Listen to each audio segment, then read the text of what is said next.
বিশ্বনবী হযরত মুহাম্মদ সাল্লাল্লাহু আলাইহি সাল্লামের একটা সাধারণ নিয়ম ছিল। তিনি যখন মদিনায় অবস্থান করতেন তখন প্রতিদিন আসরের পর সকল স্ত্রীর ঘরে একবার করে হাজিরা দিতেন। সকলের সঙ্গে কুশল বিনিময় করে ভালো মন্দ জিজ্ঞেস করতেন। এ ব্যাপারে রাসূল মুহাম্মদ সাল্লাল্লাহু আলাইহি সাল্লাম সবসময় সতর্ক থাকতেন। সামান্য সময়ের জন্য হলেও সবাইকে একটু করে সময় দিতেন। উম্মুল মুমিনিনদের ঘরগুলো মসজিদে নববীর আশেপাশে ছড়িয়ে ছিটিয়ে ছিল। ছড়িয়ে ছিটিয়ে থাকলেও মসজিদ এবং স্থান সংকুলনের কারণে স্ত্রীদের ঘরগুলো দুটো পাড়ায় বিভক্ত ছিল। মসজিদের পাশেই ছিল আয়েশা, হাফসা, সওদা এবং সাফিয়া রাদিয়াল্লাহু আনহুমের ঘর। আরেক পাশে একটু দূরে উম্মে সালামা, জয়নব, মাইমুনা, জুয়াইরিয়া এবং উম্মে হাবিবা রাদিয়াল্লাহু আনহুমের ঘর ছিল। রাসূলের সাধারণ এই দেখা করার নিয়মে একবার কিছুটা পরিবর্তন ঘটল। ঘটনা ছিল, জয়নব বিনতে জাহাশকে তার কোনো এক আত্মীয় বেশ খানিকটা মধু উপহার দেন। উপহার পাওয়া এই মধু অত্যন্ত সুস্বাদু ছিল, আর বিশ্বনবী মুহাম্মদ সাল্লাল্লাহু আলাইহি সাল্লাম খুব মধু পছন্দ করতেন। এ কারণে রাসূল যখন জয়নবের ঘরে আসতেন তখন জয়নব রাদিয়াল্লাহু আনহু মধু দিয়ে তৈরি করা এটা সেটা খেতে দিতেন রাসূল মুহাম্মদ সাল্লাল্লাহু আলাইহি সাল্লামকে।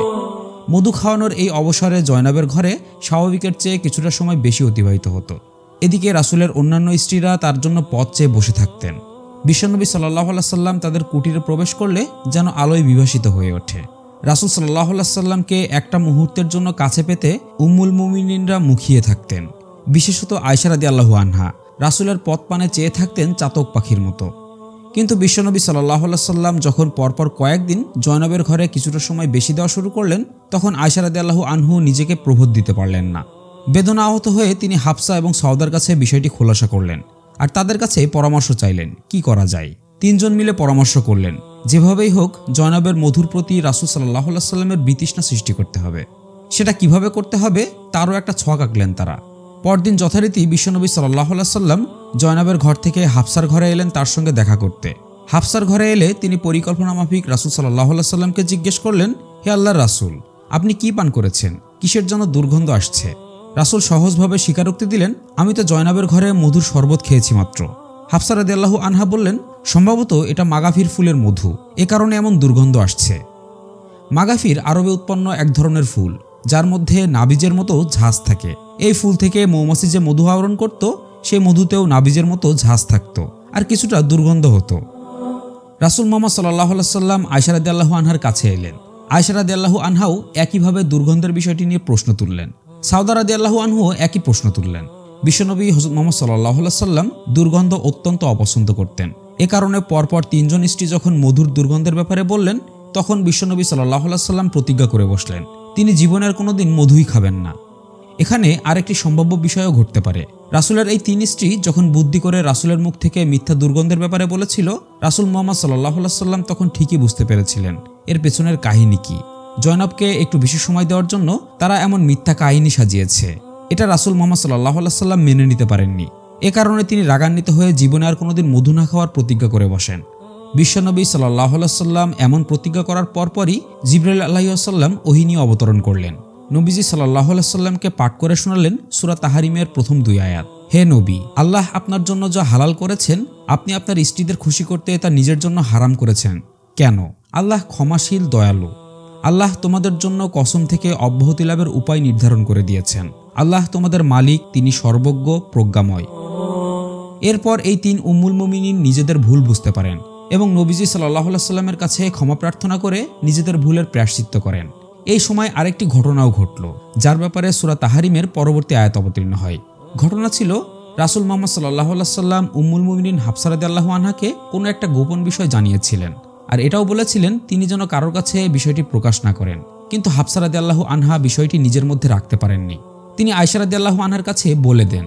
এর পরিপ্রেক্ষিতে রাসূল মুহাম্মদ সাল্লাল্লাহু আলাইহি সাল্লামের এই দুই স্ত্রীকে সতর্ক করে আল্লাহ সুবহানাহু ওয়া তাআলা সূরা তাহরিমের পরবর্তী আয়াত অবতীর্ণ করেন। একবার বিশ্বনবী হযরত মুহাম্মদ সাল্লাল্লাহু আলাইহি সাল্লাম তার স্ত্রীদের সঙ্গে অভিমান করে এক কঠিন প্রতিজ্ঞা করে ফেললেন। আগামী 1 মাস তিনি কোনো স্ত্রীর সঙ্গে কথা বলবেন না, সাথে রাত্রিবাসও করবেন না। আয়েশা রাদিয়াল্লাহু আনহার ঘরের পাশে একটা দোতলা ঘর ছিল, এটাকে আল মাশরাবা বলা হতো। নবীজি সাল্লাল্লাহু আলাইহি সাল্লাম প্রতিজ্ঞা রক্ষার্থে সেখানে একাকী বসবাস শুরু করলেন। নেপথ্যের পূর্ব ঘটনা একদিক থেকে দেখলে তেমন কিছুই নয়, আবার আরেক দিক থেকে দেখলে বিষয়টি বেশ গুরুতর। ঘটনা ছিল 9ম হিজরি সালের। ইসলামের বিজয় নিনাদ এখন সারা আরবে ধ্বনিত হচ্ছে। মুসলিম বাহিনী প্রায় সমগ্র আরব জয় করে ফেলেছে। প্রতিদিন কোনো না কোনো নতুন অঞ্চল জয়ের সুসংবাদ আসছে মদিনায়। সেসব জয় পরবর্তী গনিমতের সম্পদ এসে জমা হচ্ছে মদিনার রাষ্ট্রীয় কোষাগারে। মুক্ত হস্তে বিশ্বনবী সাল্লাল্লাহু আলাইহি ওয়াসাল্লাম সেসব বিলিয়ে দিচ্ছেন গরিব দুঃখীদের মাঝে, এতিম বিধবাদের মাঝে, কোনো কিছুই অবশিষ্ট রাখছেন না। ফলে মদিনার মুসলমানদের দারিদ্র্য দূর হয়েছে অনেকটা। কিন্তু উম্মুল মুমিনিনদের ঘরে সেই আগের অবস্থায় বিরাজমান, সবারই নুন আনতে পান্তা ফুরানোর মতো অবস্থা। অনেক স্ত্রীর ঘরে সন্ধ্যার আলো পর্যন্ত জ্বলে না। তাদের জন্য বার্ষিক সরকারি ভাতার ব্যবস্থা আছে ৮০ ওয়াসাক শুকনো খেজুর এবং ২০ ওয়াসাক জব, যা দিয়ে ২ বেলা কোনো রকম আহারের বন্দোবস্ত হয়। কিন্তু নতুন রাষ্ট্র মদিনার রাষ্ট্রনায়কদের স্ত্রী হিসেবে তাদের জন্য তা বড় বেমানান।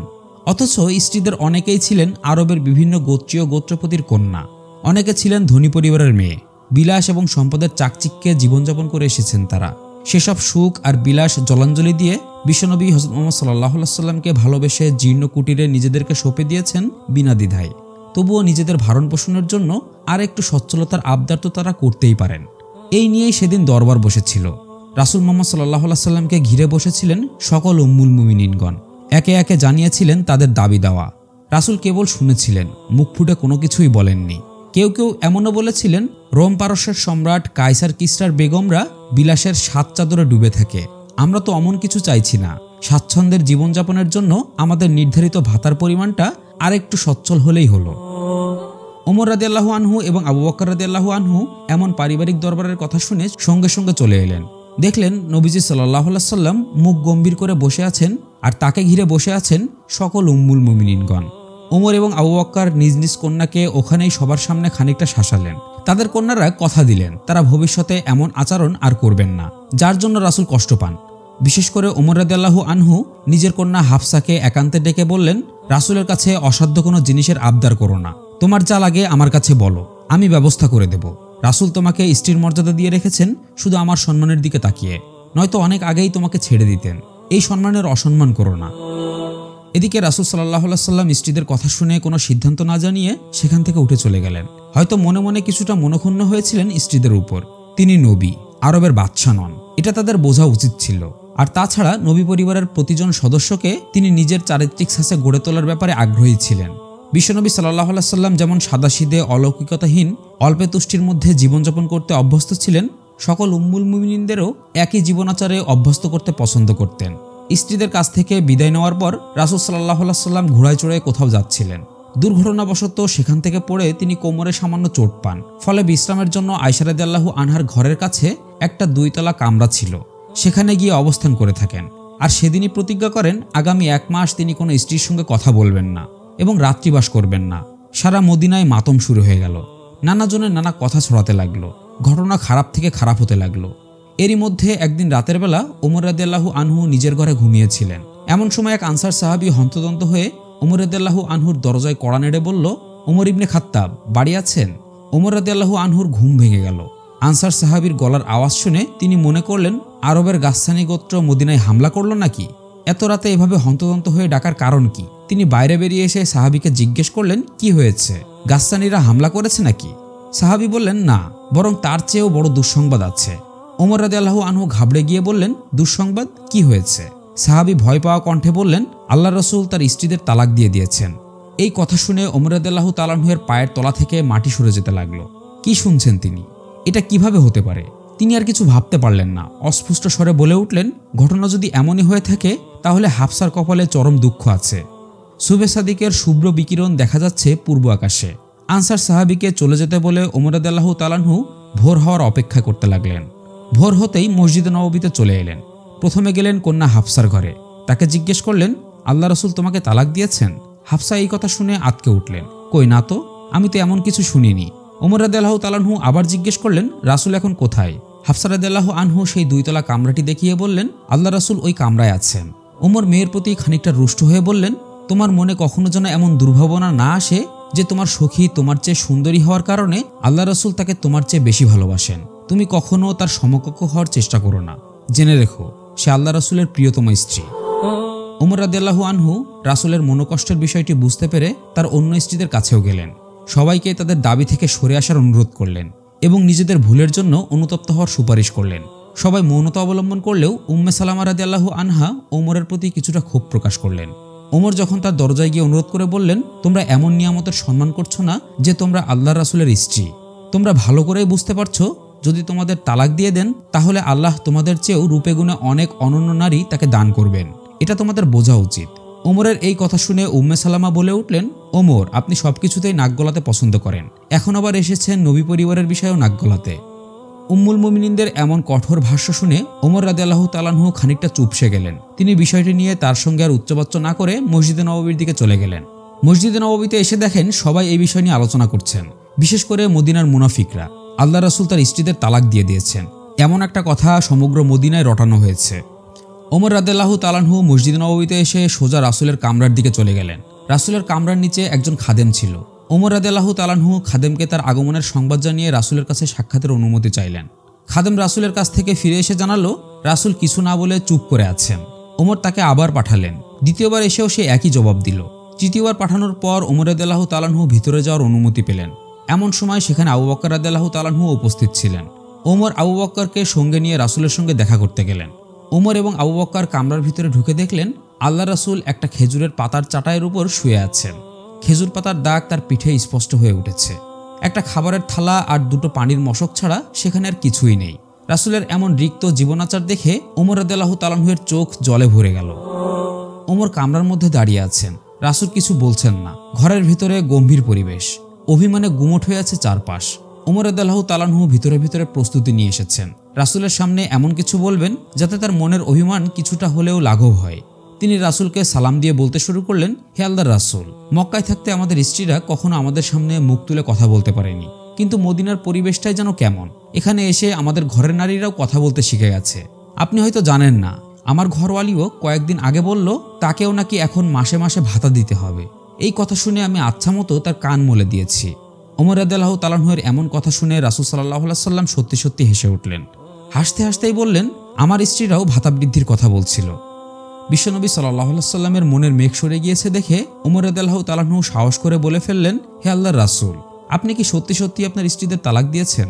নবীজি সাল্লাল্লাহু আলাইহি ওয়াসাল্লাম তখন উত্তর দিলেন, না তো। রাসূলের মুখে নাবোধক সত্যায়ন শুনে ওমর রাদিয়াল্লাহু তাআলা আনহু খুশিতে আল্লাহু আকবার তাকবীর দিয়ে উঠলেন।